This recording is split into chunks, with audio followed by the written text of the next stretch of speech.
Hello, welcome back to Erica's Little Welsh Garden. Today I'm just at home in my kitchen and I've just finished creating and starting off a new red berry fruit tea wine, and I thought this was the perfect opportunity to share it with you.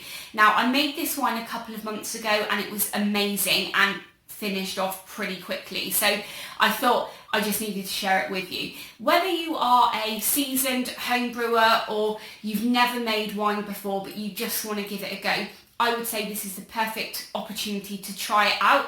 It costs about 25p a bottle, and from this you get about 6 bottles of wine, so it's really worth kind of giving it a try. Now, the instructions, the ingredients and everything are available on my website and you can download it as well. I will put a link to that in the description of this video. So let's get starting this wine. So the equipment that you're going to need to successfully brew this wine are a 4.5 litre demijohn. I've got a glass one here, but you can get plastic ones online, which are really good if you're new to winemaking and you don't want to spend a lot of money to begin with. You need to get yourself an airlock, and if you can, pick up some of these thermometers. They stick onto the side of your demijohn and it means you know what temperature your wine is at all times, but also it's really handy for when you're starting the wine off, because you need to have it between about 20 to 25 degrees centigrade for the yeast to activate really nicely. You'll also want to have your largest pan that you've got, preferably with a lid, but I've got this preserving pan that I use for all of my jams, all of my winemaking, so that's what I'll be using today. This actually goes up to 8 litres, but we're only going to be going up to the 4 litre mark today.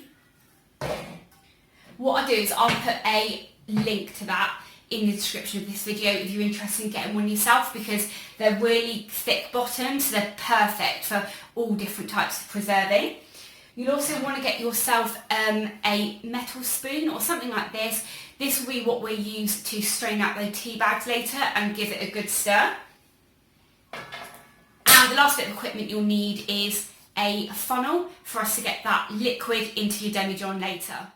The ingredients for the red berry fruit tea wine, so simple. All you need to do is get yourself a pack of 20 fruit teas, any of your choice, but try to go for ones that just have the dried fruit in as the ingredients with no preservatives or anything like that. You need to get yourself some sugar. I just use the basic normal supermarket sugar, and then you need to use some yeast of your choice.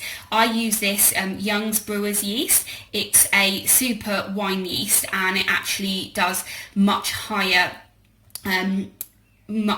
alcohol content than the usual basic one. I've been using it for quite a while. As you can see, it's a little bit dirty, this container, but I got this from Amazon, so I'll put a link to that below. I absolutely love making up recipes for wine, and I think by far this is the easiest wine I've ever made and it tastes so good. So let's get on now and start making it. The first thing we need to do is just put about 3 litres of water into your pan and bring it to the boil. So pretty much boiling. You just want to get the sugar added. The reason I get it boiling first before adding the sugar is I just know then that the sugar has been sterilised. So I'm just going to get that all mixed in now.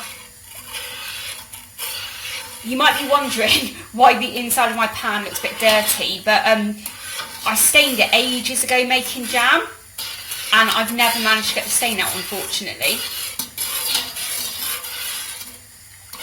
So leave it on the boil or leave it on the heat while all of that sugar's dissolving.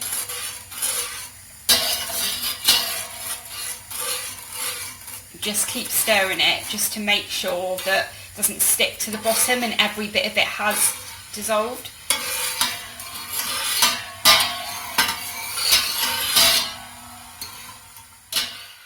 Okay, I'm pretty happy now that all of that sugar has dissolved, so I'll just leave the spoon in here and just let it come back up to the heat again, and I'm going to start adding the tea bags. At this stage, you want to just be really careful when you're putting these tea bags in, just in case you tear one.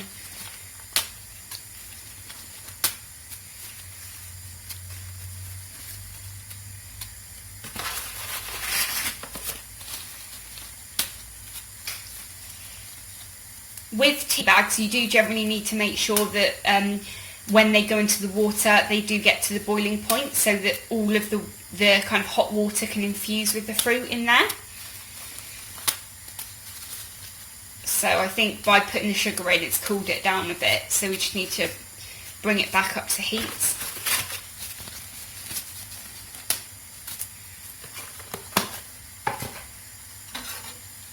So just keep mixing it.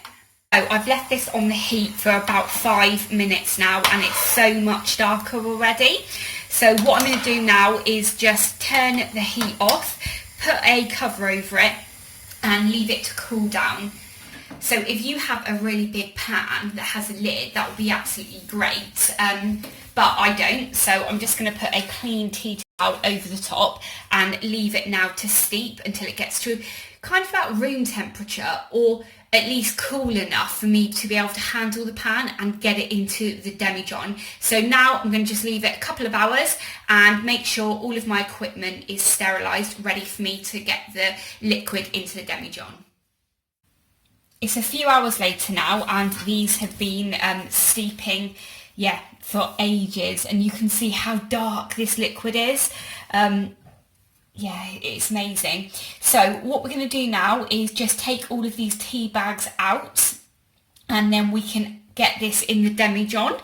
We can kind of work out how hot it is and how long we have to wait until we can put the yeast in. Possibly a sieve would work quite well for this stage, but if there's any liquid left over in this bowl, I can put it back in.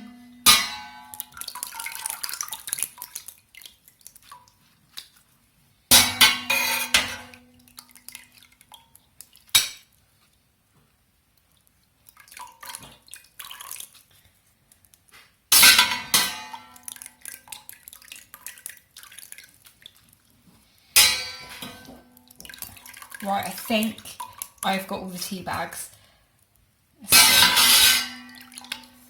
Okay, and if I give that a good squeeze. Oh, I've lost a tea bag, hang on. So we're getting to the really exciting part now, and that's where we're going to put the liquid into the demijohn. Remember, the demijohn, the airlock and the funnel have to be sterilised, otherwise we can be introducing bacteria into our wine that's going to make it have an off flavour, and you don't want that. So I've just got some sterilised water in here, so I'll just put my funnel in there for a second. Before I get started as well, I'm quite short, and I need a step to be able to stand up and pour the wine in, so bear with me a second. Okay, so I have my step ladder now, or my little stool, so I can get up and we can get the liquid in the demijohn.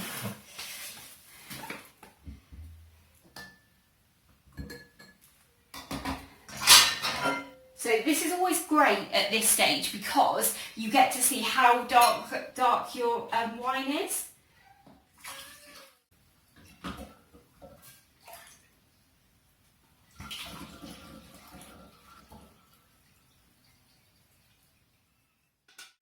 So all of the liquid has now been added to the demijohn, and this is kind of about as high as you want it for the first couple of days of fermentation, just to allow it lots of room to bubble away and not go through the airlock and make a mess everywhere. Especially with your red berry wines, you don't want it staining anything.